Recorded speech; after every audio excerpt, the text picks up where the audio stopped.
Hello guys, welcome to my channel. आज हम निम्मो मामी का सूट कट करेंगे। इसको हम मामी इसलिए बोलते हैं क्योंकि मेरी मम्मी के जो पेके थे वहाँ रहते थे पहले, ये अब इधर आ गए हैं लुधियाने में, तो इसलिए वो उसको भाभी बोलती थी मम्मी, तो इसलिए मैं इसको मामी बोलती हूँ। हमारी गली में ही रहते हैं।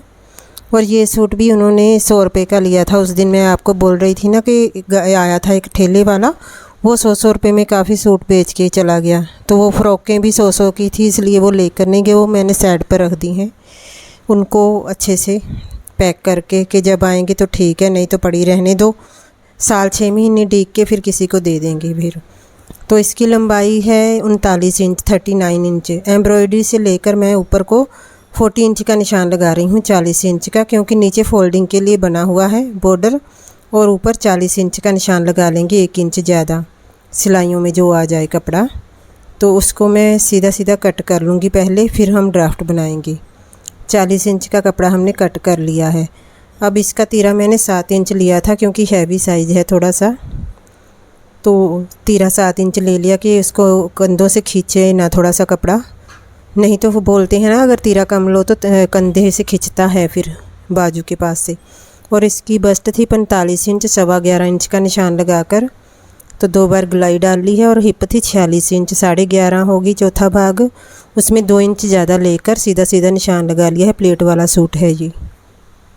13.5 इंच का निशान लगाकर सीधा सीधा इसे कट कर लेना है, फिर प्लेट का निशान लगा लेंगे हम।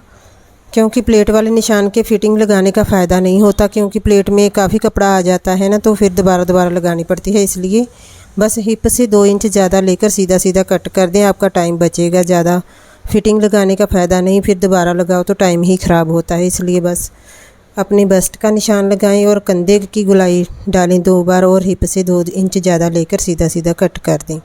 मैं तो शॉर्टकट में ही बताती हूँ, कई बहुत ज़्यादा मतलब लिख कर इतना ज़्यादा वो बताते हैं ना, डीप से समझाते हैं, तो फिर इतना समझ भी नहीं आता। हमने सिंपल सी जो स्टिचिंग है ना, वही ठीक है। ज़्यादा डीपली जाएंगे कि इतना है मेथड, इतना है, तो फिर ज़्यादा कन्फ्यूज़न होता है ना। तो ये मैंने फिर उतना ही कपड़ा ले लिया है, 13.5 इंच, और इसके ऊपर मैंने फ्रंट का पल्ला रख दिया है। तो सेम वैसे ही नहीं कट करना, मैंने ऊपर को कंधे बढ़ा दिए थे आधा इंच, क्योंकि ये हैवी साइज़ है ना, पीछे को गला ना जाए इसका। कई कभी बोलती भी है कि मेरा ना गला पीछे को चला जाता है, इसलिए आधा इंच ऊपर को ले लिया है मैंने।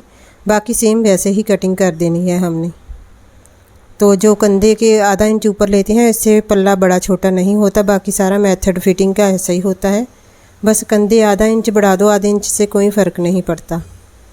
तो अब इसको मैंने ऊपर को खींच लेना है, जो हमने बड़ा लिया है ना उसके बराबर करके। तो ये डाउन जो हमारी होती है काट आधे इंच की, वो डाल दी है। और ये मोढे की गुलाई भी डाल दी है आगे वाली मैंने। और प्लेट के निशान लगाएंगे अब। जैसे इसकी बस्ट थी 45 इंच, 11.25 हो गया चौथा भाग, और 12.25 पर निशान लगा लिया है, 1 इंच बढ़ाकर। अंदर से 3.5 इंच लेकर 8 इंच लंबा प्लेट का निशान लगा देना है। तो साइड पर 2.5 इंच का छोड़ना है, ऊपर को भी और साइड को भी 2.5 इंच छोड़कर। और एक सामने प्लेट का निशान लगा देना है हमने।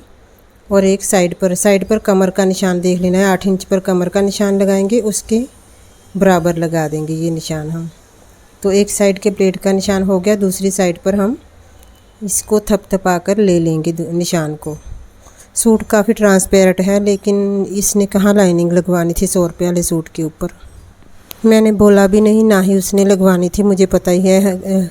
कहीं तो जानबूझ के ना लाइनिंग लगवाने के लिए बोल देते हैं, हम तो पाते ही नहीं लाइनिंग वाला, बहुत होता है, गर्मी लगती है, तो उसकी सिलाई ज़्यादा होती है, इसलिए इधर उधर के बहाने होते हैं लोगों के कि हम तो लाइनिंग वाला डालते ही नहीं। महंगे सूट के नीचे तो ज़रूर लगवानी चाहिए, क्योंकि फिर सूट महंगा होता है ना, तो लाइनिंग लगवाने से उसकी उम्र बढ़ जाती है, जैसे ज़्यादा चलता है कपड़ा। पीछे की तरफ भी 12.25 ऊपर से लिया है, अंदर से 3.5 इंच लिया है, और प्लेट का निशान लगा दिया है। और 2.5 इंच चौड़ा, और इसका बैक नेक था 4.5 इंच, छोटा ही है बैक का नेक। फ्रंट वाला है इसका 6.5, और आगे पीछे वाला 4.5। दूसरी साइड पर भी निशान ले लेंगे थपथपा कर इसको। तो ये सेल्फ प्रिंट जैसे कपड़ा होता है ना, वैसा था, तो है तो थोड़ा ट्रांसपेरेंट, लेकिन 100 रुपये में और क्या आता है। कलर भी अच्छा लग रहा है ना, सुंदर लग रहा है, पर्पल, लाइट पर्पल सा।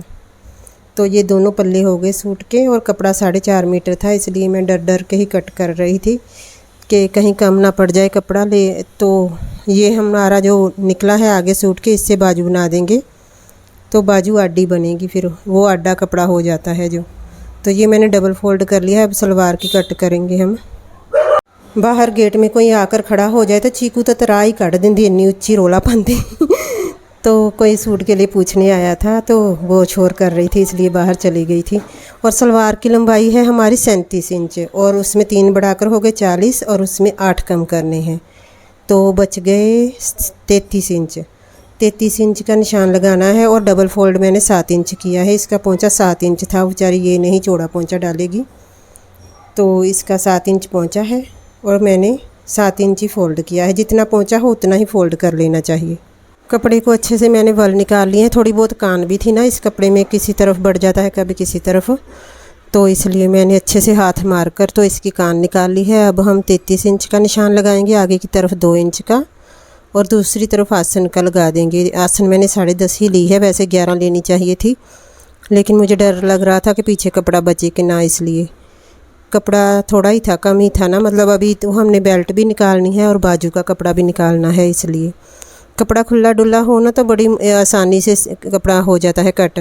तो अगर थोड़ा हो तो बड़े जोड़ तोड़ हिसाब किताब लगाने पड़ते हैं ना, तो फिर टाइम ज़्यादा जाता है, इसलिए। तो ये थोड़ा साइज भी इसका ज़्यादा ही था निम्मू मामी का, तो इसलिए मुझे कपड़े का काफ़ी हिसाब लगाना पड़ा। तो दोनों तरफ छोटे छोटे कट लगा लिए हैं। अब कुंदे के ऊपर कुंदे रख देंगे, और जो कपड़ा फोल्ड होता है ना उसको उसके इधरली तरफ ही रखने हैं। ये हमने कुंदे जो हैं उसको नहीं छेड़ना। अगर पीछे कपड़ा ज़्यादा हो तो फिर वो कुंदे म्यानी बन जाती है हमारी। अगर 14-15 इंच कपड़ा पीछे बच रहा हो और बाजू के लिए कपड़ा हो तो फिर हम म्यानी डालकर सलवार भारी कर लेते हैं। तो ये थोड़ा सा 1-1.5 इंच ऊपर बचा था कपड़ा, वो कट कर देंगे, और हमारी सलवार 4 कुंदे और 2 पल्ले कट हो गए हैं। और हमारी बेल्ट का कपड़ा और बाजू का कपड़ा रह गया है कट करने के लिए। जो सूट के आगे छोटे टोटे बचे थे ना, उसी में से बाजू निकालेंगे, उसी में से बेल्ट बनाएंगे सलवार की। और इनकी बाजू थी 9 इंच थी, 9 इंच लंबाई थी इसकी। तो ये बड़ा वाला टुकड़ा जो बचा था पीछे के पल्ले की साइड पर, वो वाला मैं बाजू बना दूंगी इसको। तो मैंने 4 फोल्ड कर लिया है। अब नीचे बाजू की तरफ वहाँ पर 3 इंच का निशान लगा लूँगी मैं। तो ये थोड़े हैवी साइज़ का 3-3.5 इंच भी, जो अगर ज़्यादा हैवी साइज़ हो तो 3.5 भी लगा सकते हैं यहाँ से। तो मैंने 3 इंच लगाया है। और बाजू की मोरी थी 6.5 और 7.5 पर निशान लगा लिया है। जब फोल्ड करो ना फिर थोड़ा सा कपड़ा रह जाता है, इसलिए थोड़ा ज़्यादा ले लेना चाहिए मोरी के पास से कपड़ा। और ये हमारी बाजू भी कट हो गई है, 9 इंच लंबाई थी इसकी। अब जो आगे की तरफ कढ़ाई वाले पल्ले की तरफ जो बचा था कपड़ा, वहाँ से हम इसकी बेल्ट बनाएंगे। 8 इंच चौड़ा था, शुक्र है आसानी से बन जाएगी। इसे डबल फोल्ड किया तो अब इसकी लंबाई कम है, चौड़ाई तो 8 इंच ठीक है, और लंबाई इसकी पूरी करने के लिए हमें आगे की तरफ जोड़ डालना पड़ेगा। और ये थोड़ा सा ना फोल्ड हुआ था एम्ब्रॉयडरी की तरह से, तो फिर मैंने सेट कर लिया है। तो इसकी हिप जैसे है 46 इंच, 23 इंच आधा हो गया, उसमें 4 इंच बढ़ाना है। 24, 25, 26, 27 इंच की बेल्ट चाहिए मुझे। तो ये 21 इंच था कपड़ा फोल्ड करने के बाद। तो इसके आगे मैंने 6.5 इंच का डबल फोल्ड कपड़ा पड़ा था हमारे पास, वो मैंने डाला है, जो सूट में ही बचा हुआ था। पूरा पूरा कपड़ा था, बिल्कुल ज़्यादा नहीं था। तो ये हमारा जो कपड़ा बचा है ना, यहाँ से जोड़ निकालने के बाद फिर मैं गले के लिए और पोंचे के लिए छोटे छोटे टुकड़े जोड़कर फिर एडजस्ट किया था। पूरा पूरा कपड़ा था हमारे पास। 8 इंच चौड़ाई में लेना है मुझे, और 6.5 इंच हुआ था वो डबल फोल्ड करके। तो 6.5 का 6 दूनी 12 और 13 इंच कपड़ा हमारा आगे बेल्ट की तरफ पड़ेगा। और ये छोटा ऊंचा नीचा था वो सेट करके तो बेल्ट बना लेंगे हम। वीडियो पसंद आई हो तो लाइक कर देना, और मैं अगर न्यू देख रहे हैं तो कोई मेरे चैनल को प्लीज़ सब्सक्राइब कर लेना। Thanks for watching. और अगर कुछ भी समझ नहीं आए तो कमेंट करके पूछ लिया करें, मैं कोशिश करूँगी पूरी समझाने की। Thank you.